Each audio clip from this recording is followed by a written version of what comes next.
नमस्कार, मेरा नाम है अमिताभ और दृष्टि आईएएस की इस नई वीडियो में स्वागत है आपका।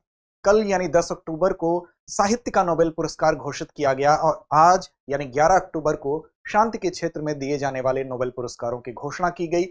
ये दोनों ही नोबेल पुरस्कार आपकी परीक्षा के लिए महत्वपूर्ण है, तो आज की इस वीडियो में हम इन दोनों पुरस्कारों के बारे में चर्चा करेंगे। तो चलिए शुरू करते हैं वीडियो को। किसे मिला शांति और साहित्य में नोबेल पुरस्कार? इस वीडियो के माध्यम से हम इस पुरस्कार के अलावा इसके अन्य पक्षों को भी देखेंगे कि कौन इस पुरस्कार को पाने वाले वो व्यक्ति हैं। इसके अलावा कुछ महत्वपूर्ण बातें भी होंगी। इससे पहले कि वीडियो की शुरुआत करें, आपको बता दें कि हमारे यूपीएससी जीएस फाउंडेशन कोर्स के लिए नए बैच की शुरुआत लखनऊ ब्रांच में दिनांक 18 अक्टूबर से हो रही है 11:30 बजे से। वहीं दिल्ली करोल बाग ब्रांच की अगर बात करें तो यहाँ पर 13 नवंबर से दोपहर 3 बजे से बैच की शुरुआत हो रही है। हमारी अन्य शाखाओं में जयपुर, प्रयागराज और इंदौर में जीएस फाउंडेशन के नए बैच की शुरुआत हो चुकी है। इससे संबंधित किसी अन्य जानकारी के लिए आप 87501 पर कॉल करके विस्तृत जानकारी ले सकते हैं। सबसे पहले चर्चा के बिंदुओं पर नजर डालते हैं। तो बात खबर की हमने की, इसके बाद चर्चा में ये क्यों है।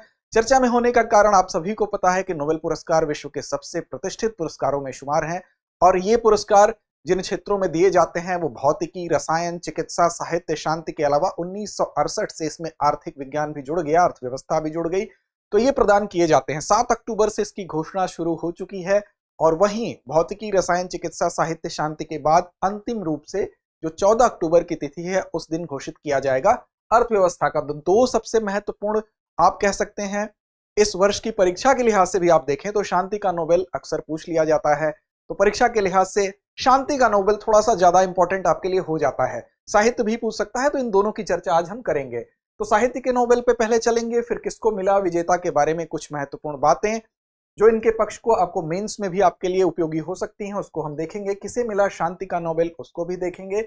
अभ्यास प्रश्न की तरफ अंत में चलेंगे और सामान्य अध्ययन के प्रश्न पत्र 2 से जोड़ के इसको आप देख सकते हैं। चैनल को सब्सक्राइब नहीं किया तो कर लें ताकि आपको हमारी सारी वीडियो प्रत्यक्ष रूप से मिल सके। और अगर आप हमारे इस कार्यक्रम की पीडीएफ प्राप्त करना चाहते हैं तो टेलीग्राम चैनल पे आपको हमको फॉलो कर सकते हैं, इसका लिंक आपको डिस्क्रिप्शन में मिल जाएगा।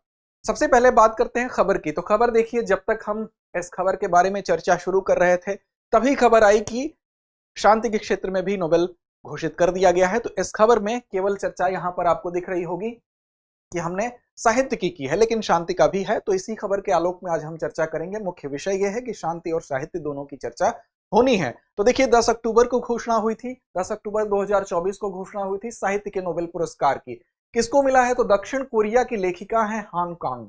हान कांग को इस वर्ष का नोबेल पुरस्कार देने की घोषणा कर दी गई है।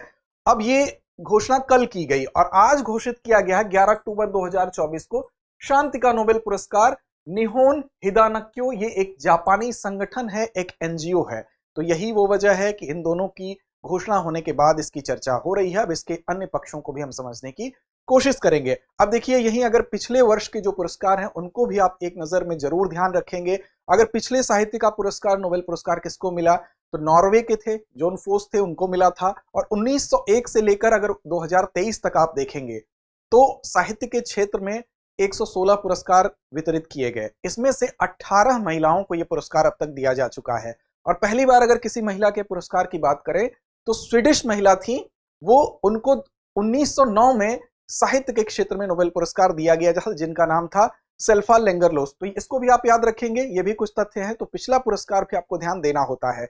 इसी के अलावा अगर हम बात करें पिछले शांति के पुरस्कार की बात करें तो ईरानी पत्रकार, मानवाधिकार कार्यकर्ता नरगिस मोहम्मदी को दिया गया था। वहीं इस वर्ष का ये पुरस्कार अगर आप बात करें साहित्य के नोबेल पुरस्कार की तो दक्षिण कोरिया की लेखिका हान कांग को मिला है।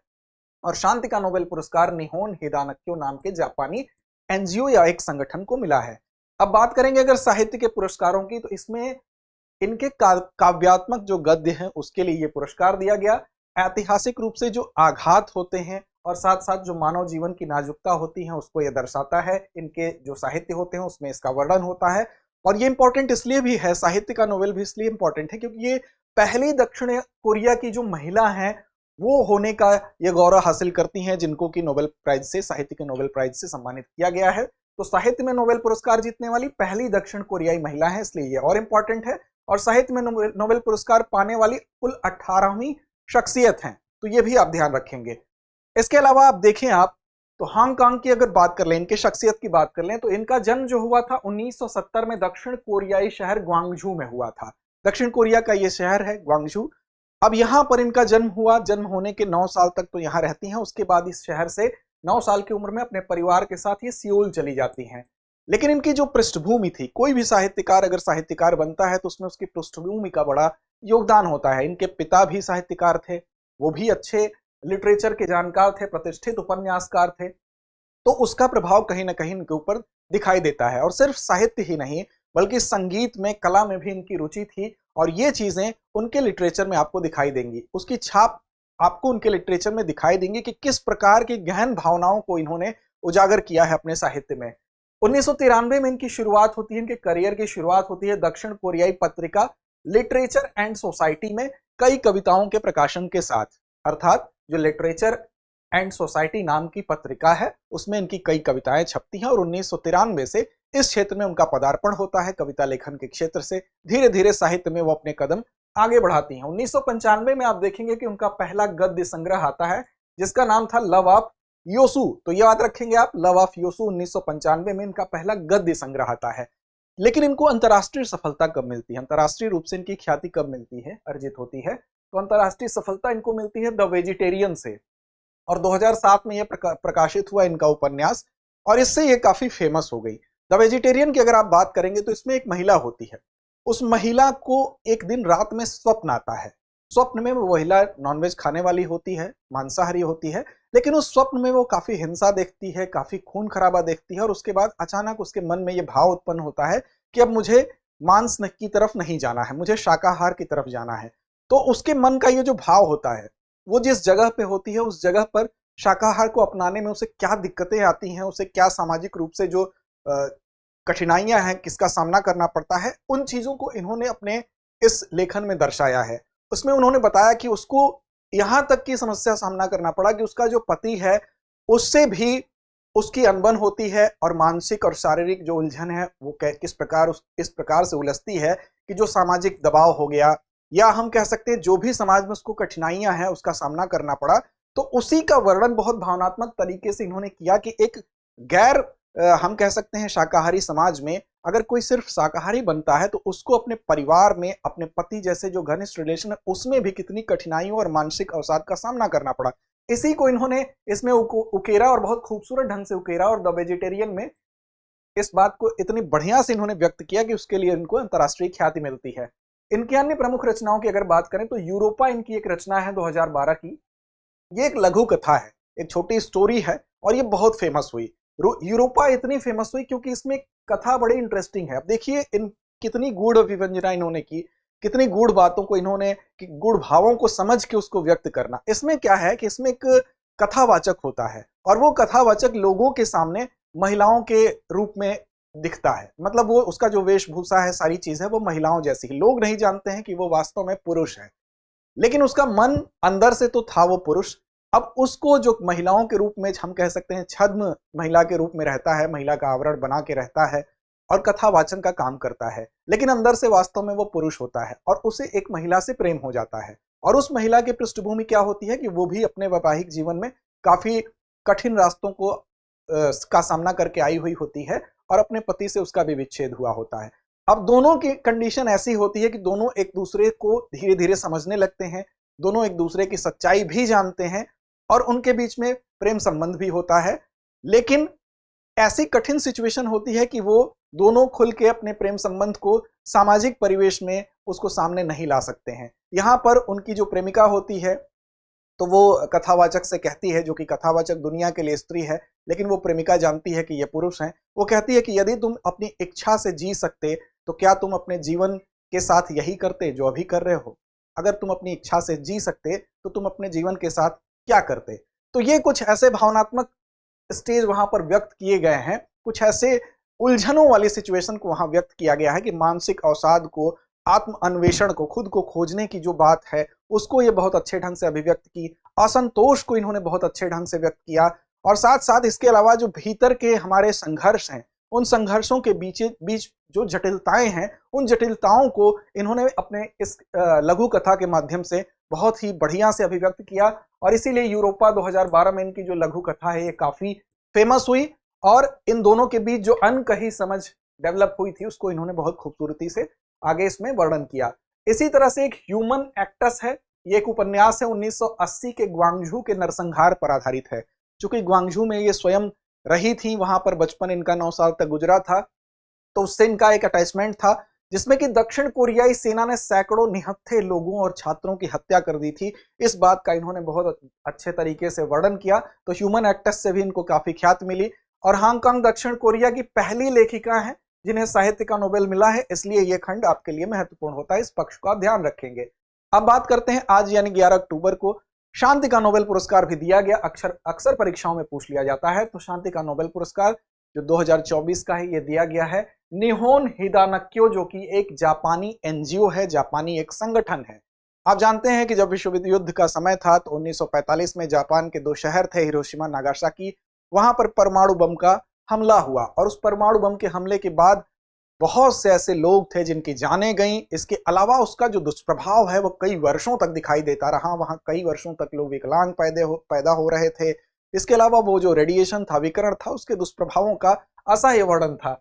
हम कह सकते हैं कि जो जापानी ये संगठन है, अगर इसकी हम बात करें तो हिरोशिमा और नागासाकी पर जो बम विस्फोट हुआ, बम गिराए गए, तो उस हमले में जो लोग बच गए, जो लोग मर गए वो तो मर गए, लेकिन जो बचे उनका जीवन कितना कठिन था, उसके लिए ये एक आंदोलन के रूप में संगठन काम करता है, जिन्हें कि हिबाकुशा भी कहा जाता है। इस संगठन को हिबाकुशा भी कहा जाता है। यह संगठन 1956 में स्थापित हुआ था, 1956 में यह संगठन बना और तब से ये इसी उद्देश्य से काम करता है कि जो परमाणु अस्त्र हैं, जो परमाणु हथियार हैं, वो दुनिया के लिए कितने विनाशकारी हैं, उसके दुष्प्रभावों से पूरे विश्व को सचेत करने का काम यह संगठन करता है। और इसीलिए परमाणु हथियारों के खिलाफ एक जागरूकता के लिए यह संगठन इस बात को लोगों के सामने रखता है कि जो हिबाकुशा है, वहां का जो दर्दनाक अनुभव है, वो जब दुनिया जानेगी तो वो इस परमाणु हमले से बचने का प्रयास करेगी। परमाणु हथियारों की विभीषिका से अवगत कराना इनका मुख्य कर्तव्य है और ये सिर्फ अपने देश में ही नहीं बल्कि वैश्विक मंचों पर भी ये प्रयास करते रहते हैं। हिबाकुशा के अधिकारों की रक्षा की भी बात करते हैं। ये संगठन कहता है कि लोगों के अधिकारों के लिए, जो लोग वहां पर बच गए उनके अधिकारों के लिए लड़ता है, उनके अधिकारों के लिए मांग करता है, जो कि उस बम विस्फोट से प्रभावित हुए थे। साथ ही वहां के लोगों की सेवाएं भी करते हैं, चाहे वो स्वास्थ्य सेवा हो, मानसिक और सामाजिक सहायता हो। ऐसे ढेर सारे कार्यक्रम ये अपने इस संगठन के माध्यम से, एनजीओ के माध्यम से चलाते रहे हैं। अब इनके महत्वपूर्ण योगदान की अगर बात करें तो निहोन हिदानक्यो ने हजारों हिबाकुशा के जीवन की कठिनाइयों को उजागर तो किया ही, लोगों को भी जागरूक किया। वहां के लोगों की मदद करने के साथ साथ वैश्विक मंच पर जाकर भी लोगों को जागरूक किए और परमाणु हथियारों की जो अनैतिकता है कि ये नैतिक बिल्कुल नहीं है, और इस बात को इन्होंने, हम कह सकते हैं विशेष रूप से संयुक्त राष्ट्र में भी अपनी सक्रिय भागीदारी कर इस बात को वैश्विक पटल पर लाकर लोगों को समझाने का कार्य किया। 2024 में नोबेल पुरस्कार मिलने के बाद हम कह सकते हैं कि निस्संदेह जो निहोन हिदानक्यो है, इसके योगदान को वैश्विक मान्यता मिलेगी। पूरे विश्व स्तर पर इस बात को लोग जानेंगे और हम सब का भी दायित्व होता है कि इस पुरस्कार को इनको दिया गया तो शांति के महत्व को समझें। साथ ही साथ अगर हम बात करें भारत में किसको साहित्य और शांति का पुरस्कार, नोबेल पुरस्कार का साहित्य और शांति के क्षेत्र में मिल चुका है, एक नजर इस पर भी डालते हैं। तो बात साहित्य के क्षेत्र की करें तो रविंद्रनाथ टैगोर को मिला था गीतांजलि के लिए। कब मिला? 1913 में। आप ध्यान दीजिए, उनकी काव्य रचना गीतांजलि जो है काफी फेमस है। इसको नोबेल पुरस्कार को जीते और नोबेल पुरस्कार जीतने वाले पहले एशियाई भी बने, इसलिए भी गौरव की बात है। शांति के क्षेत्र में अगर बात करें तो मदर टेरेसा को 1979 में गरीबों, बीमारों और अनाथों की सेवा में इन्होंने अपने आप को समर्पित किया। कोलकाता में काफी काम किया इन्होंने और मिशनरीज ऑफ चैरिटी की स्थापना की, तो इसलिए भी ये महत्वपूर्ण है। इनको भी शांति का नोबेल पुरस्कार मिल चुका है। कैलाश सत्यार्थी जी को 2014 में हजारों बच्चों को बाल श्रम से मुक्ति दिलाने के लिए और बचपन बचाओ आंदोलन की इन्होंने शुरुआत की थी और इस आंदोलन के माध्यम से जो बाल श्रम में फंसे बच्चे हैं उनको मुक्त कराने का काम ये किए, तो इनको भी शांति के क्षेत्र में कैलाश सत्यार्थी जी को भी ये पुरस्कार मिल चुका है। अंत में हमारी परिपाटी अभ्यास प्रश्न की होती है, तो अभ्यास प्रश्न की तरफ चलेंगे। लेकिन एक बात आप और याद रखें, नोबेल पुरस्कार की जब भी बात आती है तो नोबेल पुरस्कार की स्थापना 1895 में हुई थी अल्फ्रेड नोबेल की वसीयत के आधार पर। 1901 से नोबेल पुरस्कार दिया जाना शुरू हुआ था। पहले ये 5 क्षेत्रों में, भौतिक, रसायन, चिकित्सा, साहित्य और शांति में दिया जाता था। 1968 से आर्थिक विज्ञान में भी ये दिया जाने लगा।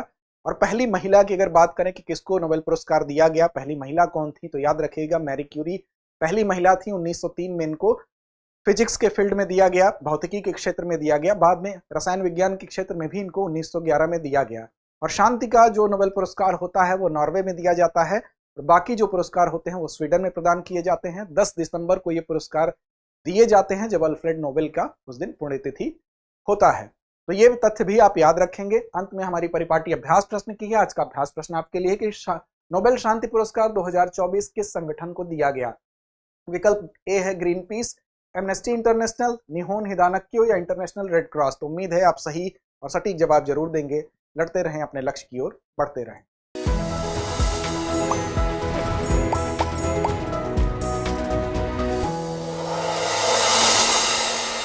डियर व्यूअर्स, अपने एग्जाम की तैयारी को और बेहतर करने के लिए हमारे चैनल को लाइक, शेयर और सब्सक्राइब करना न भूलें।